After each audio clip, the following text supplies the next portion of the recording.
A Bíblia tem 1189 capítulos. Destes, há 4 que falam de um mundo perfeito. Gênesis 1 e 2 e Apocalipse 21 e 22. Desses e entre esses 4, estamos todos nós, partindo de um mundo perfeito e caminhando para um mundo perfeito. O resto é tudo imperfeição.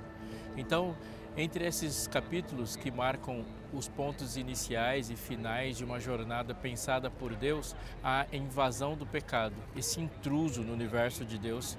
E cá estamos, lidando com isso, e Deus deixa bem claro uma coisa entre Gênesis 1 e 2 e Apocalipse 21 e 22. Só Ele é perfeito na trajetória e desesperadamente precisamos da sua intervenção.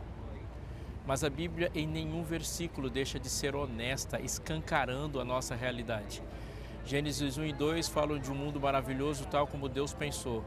O 3 é o capítulo mais trágico da história humana.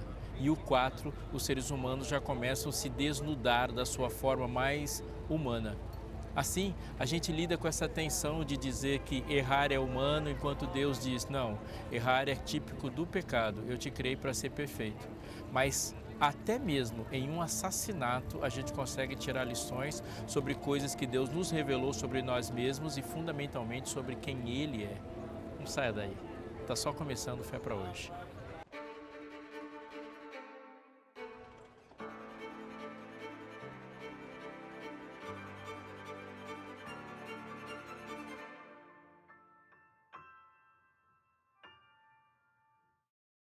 Se você tiver com sua Bíblia aí, pega ela e deixa ela aberta em Gênesis capítulo 4. Porque, conforme eu disse, há uma história incrível, tensa, cheia de tristezas e de lições pra gente. Mas enquanto você deixa ela aberta aí em Gênesis 4 e deixa bem assim, pode ser no seu celular, no aplicativo, eu tenho um recado para te dar. A Novo Tempo tem a alegria de convidar você a participar da maior escola bíblica do mundo e eu tenho também a alegria e a honra de dizer que é a maior e a melhor e com o conteúdo mais importante de todas as vidas. Sim, porque essa formatura nessa escola não se dá em te conceder um papel ou te tornar mais técnico para algumas coisas, mas é o conhecimento mais profundo que alguém pode ter sobre vida eterna. Deus definiu a vida eterna assim.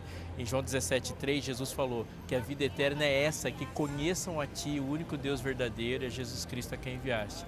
E conhecer, sim, conhecer a Jesus envolve relacionar-se com Ele, na maneira como Ele fala com você e na maneira como você fala com Ele. Pois é, tudo isso estou te dizendo porque quando você entra nessa escola, que é a escola do Novo Tempo, que é a maior escola do mundo, você faz isso de uma maneira super simples. Basta você ligar para a gente e você vai receber na sua casa, de uma forma totalmente gratuita, um dos nossos materiais. Esse aqui que eu tenho na mão para te mostrar é um dos novos que a gente tem, que fala sobre uma das questões mais importantes da existência. O falar com Deus e o ouvi-lo e sabendo da disposição dele em te ouvir. Uma pergunta que tem tirado a paz de muita gente, mas que também tem dado a paz para muita gente, e a completude da sua paz está em compreender corretamente esse assunto. E que nessas páginas muitas coisas sobre isso serão ditas para você. Você vai mergulhar nas páginas da Bíblia, guiado por esse guia de estudos. Ele chega até sua casa de forma totalmente gratuita, como eu disse, ele e o envio, por um patrocínio dos nossos queridos Anjos da Esperança. Então fala com a gente, fala bem rápido, use um desses canais de comunicação que estão aparecendo aqui para você na tela e ao adquirir, deixar aqui alguns dados, é o suficiente para a gente mandar para você. E a gente já vai juntos passar por isso, caminhar por esse conhecimento que vai ser muito bom para você e para toda a sua família. Não perca tempo, faça isso já.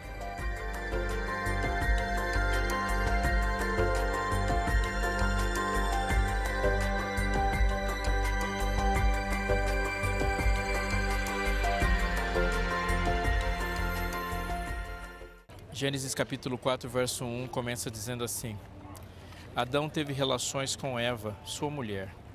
Ela ficou grávida e deu à luz a Caim. Então ela disse: adquiri um varão com o auxílio do Senhor. Há o cumprimento de uma promessa no início desse texto.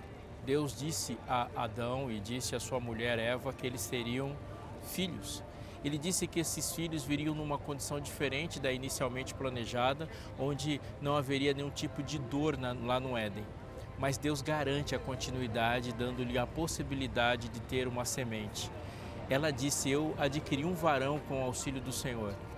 Essa frase é muito significativa, ela é profunda numa declaração dessa mulher que se chamava varoa e depois da promessa que Deus faz a eles celebram a continuidade da vida quando Deus fala para Adão, sua mulher vai ter filhos, vocês vão continuar, não haverá um extermínio da espécie a partir do pecado e ele comemora a vida e a possibilidade de ela ser a mãe de todos os viventes, dando a ela o nome Eva.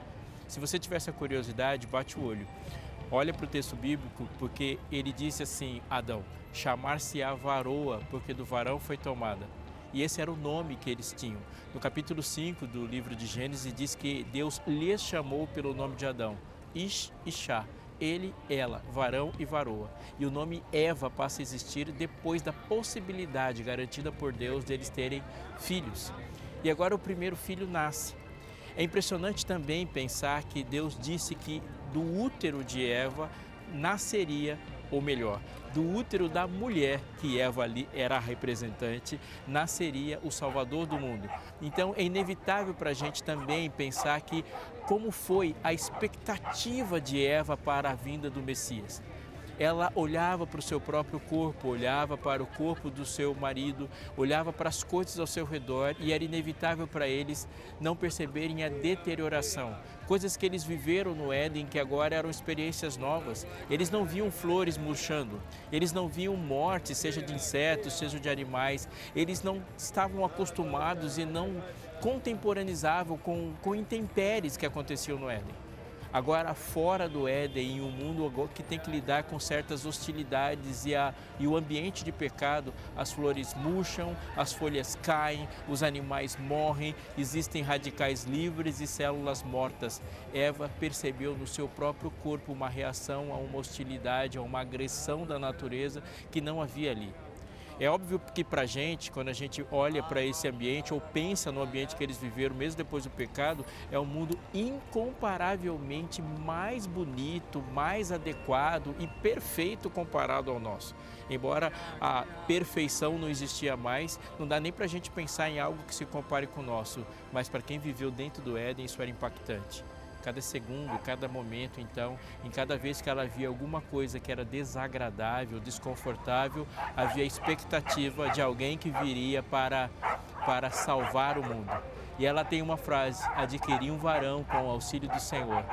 Eva olhou para esse filho, o amou como filho, e o seu coração bateu mais forte por vê-lo. Depois deu à luz a Abel, irmão de Caim. Abel foi pastor de ovelhas e Caim foi agricultor. Mas uma informação importante no texto também. As profissões deles dizem muitas coisas. Caim era o primogênito, aquele que daria a continuidade, a linhagem de Adão, e ele herda a profissão do pai. Se você voltar um pouquinho no texto, a Adão foi atribuída a função de lavrar e cuidar da terra. E agora ele passa isso para o seu primogênito, Caim, que ele era um agricultor, ele herda a profissão do pai. Ele é educado para ser um novo Adão, ele é educado a pensar no propósito salvífico, no propósito de ser o primogênito que continua a linhagem, que continua a religiosidade, que seria agora um líder da humanidade no lugar de um pai que percebia a sua mortalidade. Assim é Caim, o primogênito, o primeiro dos primogênitos na terra. A Bíblia continua e fala dessa profissão que é de Abel. Abel foi pastor de ovelhas. Não há tantas informações logo no começo do texto sobre Abel, mas ele diz que ele era de uma profissão que é muito comum para a Bíblia e a gente precisa voltar um pouquinho para perceber os ouvintes de Moisés. Moisés está escrevendo o livro de Gênesis para uma multidão de pessoas que estão saindo do Egito e estão se dirigindo à Terra Prometida. Desde o momento que a gente percebe a herança, o chamado e a vocação dos hebreus, não vai ter muitos momentos onde pastores de ovelhas não estão presentes. O povo de Israel é um povo de pastores, eles estão por toda parte. Grandes personagens cuidaram disso e foram pastores. Davi, o rei mais famoso da história de Israel, foi um rei pastor. Jesus se apresentou como um pastor de ovelhas. Havia muitos pastores o tempo todo. Eles foram discriminados por bons momentos da história, e não foram poucos momentos, foram momentos bem incidentes por ter essa profissão que não era muito valorizada por outros povos. Assim, Abel é o primeiro pastor.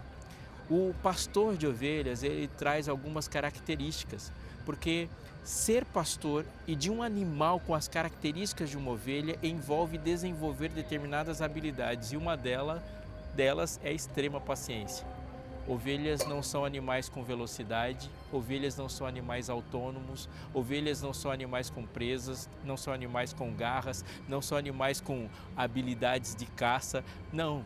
Ovelhas são animais completamente dependentes. Só há ovelhas se houver pastores. O que as ovelhas entregam para os seus pastores? O retorno que uma ovelha dá não é assim tão facilmente percebido ou rapidamente captado como outros animais.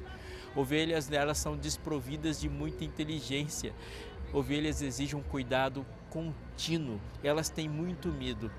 É natural que haja canções e apresentações de pastores, porque pastores são seres cuidadores, que percebem a relação de dependência que a natureza tem deles. Eles têm que estar atentos, com a mão estendida, cuidando de predadores e numa entrega de coração para a sua atividade. Abel tinha uma característica assim, ele era um cuidador, ele cuidava de outros seres, e ele, nesse ponto de ser um cuidador, foi desenvolvendo a característica de compreender quem é Deus. Caim tinha uma profissão também que lhe dava muitas lições.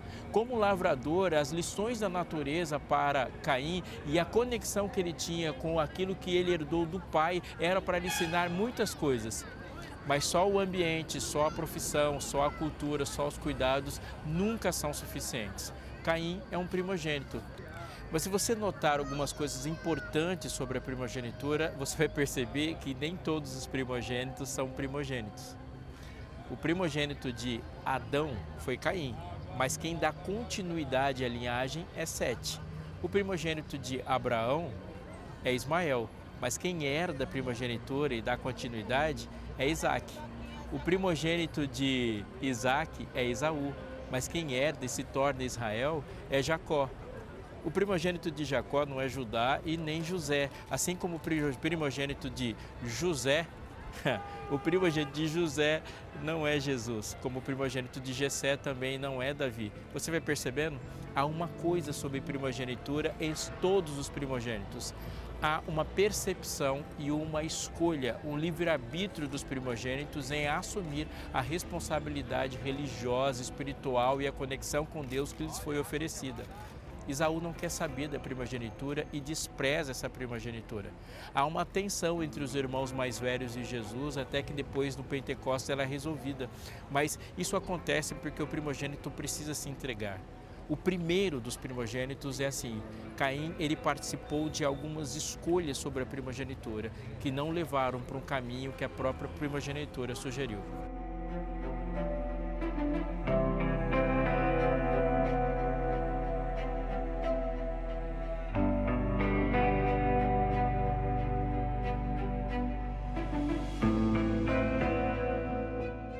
Gênesis 4, verso 3 diz: Aconteceu que ao fim de um certo tempo, Caim trouxe do fruto da terra uma oferta ao Senhor. Abel, por sua vez, trouxe das primícias do seu rebanho e da gordura deste. O Senhor se agradou de Abel e de sua oferta, mas de Caim e de sua oferta não se agradou. Caim ficou muito irritado e fechou a cara. Para a gente entender a moldura desse relato, desses versículos, precisamos voltar também um pouquinho para dentro do Jardim do Éden, quando o primeiro sacrifício, a primeira oferta aconteceu. A primeira oferta acontece e Adão e Eva não participam de nenhuma sugestão sobre como ela deveria acontecer. Muito pelo contrário, eles estavam ali esperando uma morte certa. E ela não seria injusta. A frase é ela de pouca interpretação. No dia em que dela comerdes, diz o texto, certamente morrerás. De forma alguma Deus teria sido injusto se houvesse uma execução tanto de Adão como Eva, porque o que é trato, já ouvimos isso, não é caro. Agora, aquela morte deveria acontecer e eles saem andando do Jardim do Éden. E a resposta é maravilhosa e ela é a essência do Evangelho. Eles saíram andando do Jardim do Éden, eles não tiveram uma morte imediata, porque no dia em que eles comeram o fruto, um cordeiro morreu. E o rito do sacrifício e da oferta estava ali estabelecido. Mas para a gente entender o rito do sacrifício e da oferta e do sangue que escorreu para que eles tivessem vida, o sangue substitutivo do cordeiro no lugar deles, precisamos voltar um pouco mais para entender a função das duas árvores. Quando nós lemos o livro dos Salmos, o Salmo 8 diz um texto para nós a respeito de nós mesmos e a nossa posição na terra. Um pouco abaixo de Deus nós fomos feitos. Adão, portanto, e sua esposa, representando toda a humanidade, eles estão numa posição de elevadíssimo status dentre tudo que existe dentro do planeta. A descrição como imagem e semelhança de Deus não é pouca coisa. Chamá-lo de filho não é pouca coisa. Eles estão ali com a imagem de Deus em si. Deus coloca dois mecanismos muito importantes na construção da relação simbólica que Adão e Deus devem ter por meio de duas árvores. Agora preste atenção. Quando Adão se dirige à árvore da vida e apanha o fruto da árvore da vida, ele está fazendo uma declaração de dependência, ou seja, a vida provém de fora dele, a vida provém da árvore e a árvore é Cristo, sem sombra de dúvida, de onde provinha a vida dele desde quando ele foi feito. Adão começou a respirar a partir do movimento externo e o Senhor Deus soprou-lhe nas narinas o fôlego de vida. A própria criação determina que Adão vivia a partir de um fôlego que veio de fora dele. Este fôlego continuou sendo simbolizado no apanhar de uma árvore específica e comer. Tem mais um símbolo. Tudo que Adão viu quando ele abriu os olhos e acordou naquela sexta-feira já tinha sido feito antes dele. Ele recebe um reino completamente preparado. É por isso que a expressão que Deus descansa no sétimo dia tem tamanho significado. Há um rei que constrói um reino, que luta contra o nada, vence o nada e concede ao seu súdito um descanso. Nesse momento, então, se configura um descanso de Deus e os súditos ali adentram um descanso de Deus como um rei em seu reino. Esse símbolo de reconhecimento de um rei que faz tudo e que Adão agora trabalha administrando, usufruindo, mas não sendo dono, está na árvore do conhecimento do bem e do mal. Não tocar o fruto significa reconhecer que ele é um administrador, ele está numa posição elevada, mas não é um dono. Portanto, comer do fruto significa expulsar a Deus do jardim. É óbvio que a ofensa é gravíssima. Quando Adão sai do jardim e a sua esposa saem também, e a partir desse momento, para todos os outros, absolutamente todos os outros humanos, os símbolos continuam existindo, mas não só como árvores, mas eles ainda vão existir a partir de outra forma de comunicação que Deus vai dar para toda a humanidade. Adão só saiu vivo do jardim porque a sua vida dependia da morte do cordeiro. Você me compreende? O cordeiro está em linha, em substituição à árvore da vida. Se dentro do jardim ele continuava do fruto da árvore da vida para continuar vivo, fora do jardim ele precisava do sangue do cordeiro para continuar vivo. O cordeiro é o fruto. Se dentro do jardim ele tinha que se abster e não tocar no fruto, na árvore do conhecimento do bem e do mal, para não pecar e ofender a Deus, se declarando dono em um mundo que ele não criou, fora ele tinha que dizimar. Sim, o dízimo ele é colocado fora do jardim como um substituto para que o homem se reconheça como administrador, como mordomo de um mundo que ele não criou. Essa lógica de oferta, ela é passada para os seus filhos. Então, quando você olha para a cena que vem dois irmãos se apresentando como oferta e o texto diz que Deus não se agradou da oferta, não é porque eles tinham a liberdade de oferecer a Deus a oferta que eles quisessem, mas se a oferta que foi de agrado do Senhor é a oferta onde o sangue de um cordeiro escorreu para que o pecador fosse justificado, aquela era uma oferta pelo pecado. Então podemos inferir, olhando para o relato, que ambos os irmãos cometeram pecados. Caim pecou. E para que Caim fosse justificado e o Senhor fosse agradado, Caim precisava ser perdoado. E para Caim ser perdoado, o pecado deveria ser pago. Abel também pecou e deveria reconhecer o seu pecado, trazendo um cordeiro, porque a vida de ambos dependia do sangue do cordeiro.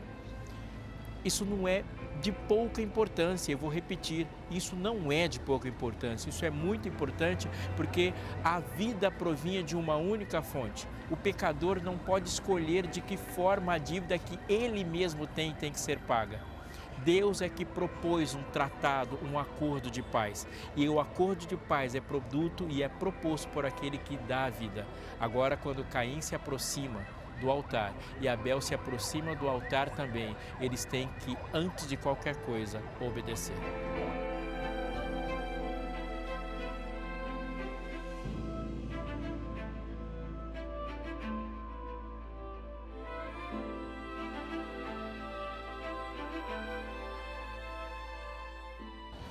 Gênesis capítulo 4, verso 6 diz: Então o Senhor lhe disse: Por que você anda irritado?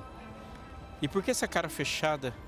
Se fizer o que é certo, não é verdade que você será aceito? Mas se não fizer o que é certo, eis que o pecado está à porta, à sua espera.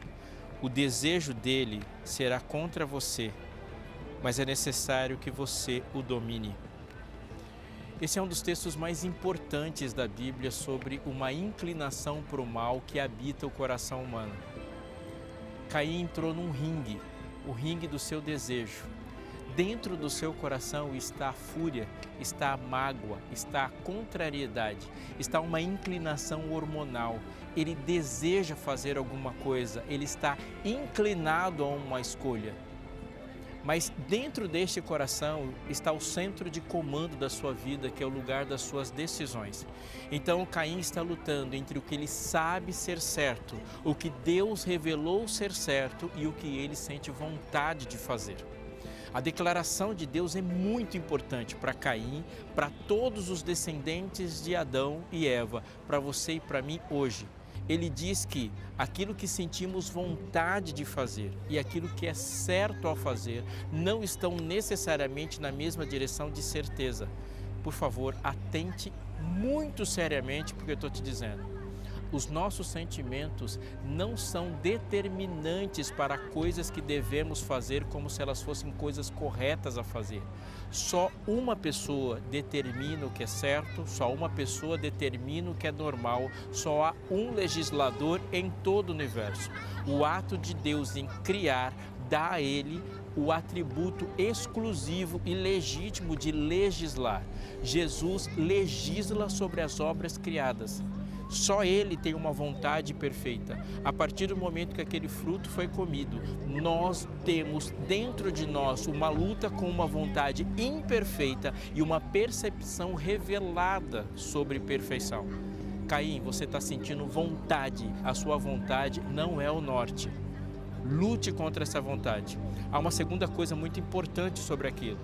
É a responsabilidade que Deus dá aos seres humanos sobre as suas vontades e sobre as atitudes que eles tomam em decorrência dessa vontade. Vontade não são justificativas. Mesmo que Deus seja legítimo e soberano legislador, de maneira que absolutamente tudo que acontece do seu trono para baixo está sobre o seu domínio, Ele dá ao homem a responsabilidade sobre a sua área de atuação. Preciso dizer isso melhor. Você nunca fez absolutamente nada que saiu do controle de Deus. Tudo que acontece, cada fio de cabelo que cai, cada folha que murcha, cada minúsculo átomo que se move, está sob o controle soberano de Deus. Deus nunca termina um minuto sequer da sua eternidade sendo contrariado. Ele é soberano. Tudo que acontece, tudo absolutamente que acontece está sob o controle de Deus.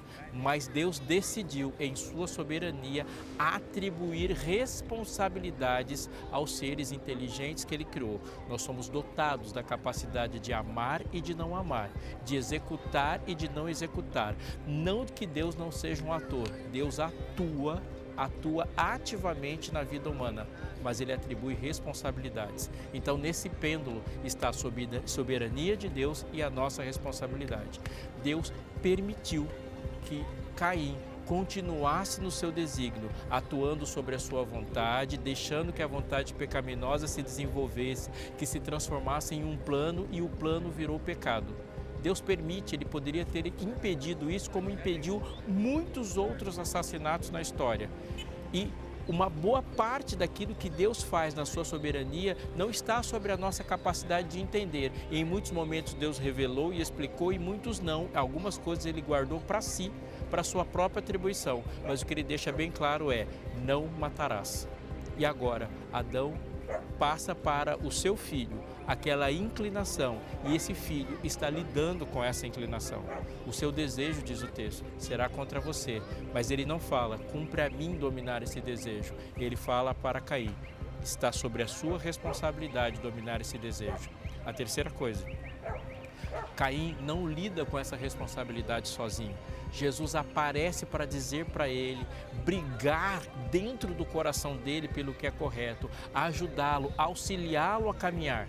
Portanto, Deus nos dá uma responsabilidade sobre aquilo que estamos sentindo, mas antes de apenas nos responsabilizar, Ele nos concede força para lutar. Ele fala, você está sentindo algo que não deveria estar sentindo, você está lidando com um sentimento que está lutando contra você, que está te levando para a ruína, você não está lutando com isso sozinho. Eu estou aqui te ajudando para te dar força.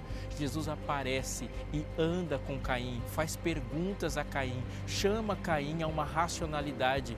Porque ele decaiu o semblante, diz ele, se você fizer o correto, não é certo que você será aceito. Deus oferece e mantém uma porta aberta. E neste momento a luta se dá no coração de Caim e ele tem que ouvir entre as duas vozes, a voz da ira, da mágoa e da rebeldia no seu coração e a voz de Jesus que o chama para ser aceito, dando-lhe certeza de que se ele aceitar o sangue do Cordeiro, é certo que ele será aceito. Caim, ouvindo a voz de Jesus e a sua própria voz, optou pela sua própria voz e a sua voz o levou para a ruína. Dentre todas as lições que esse primeiro homicídio nos traz, uma deve permanecer e ela é uma lição que nós vamos aprender por toda a eternidade. Por favor, coloque toda a energia do seu coração ao ouvir, se concentrar e aceitar essa frase. Caim se tornou o primeiro homicida. E se tornou a primeira pessoa da história a ser chamado de maldito. Sim, mas essa frase maldito não foi dito para o seu pai. Adão é chamado de Adão o tempo todo, em todos os momentos da sua história, antes e depois do pecado. Eva não é chamada de maldita, mas a Caim é chamado de maldito. Maldito és por toda a terra.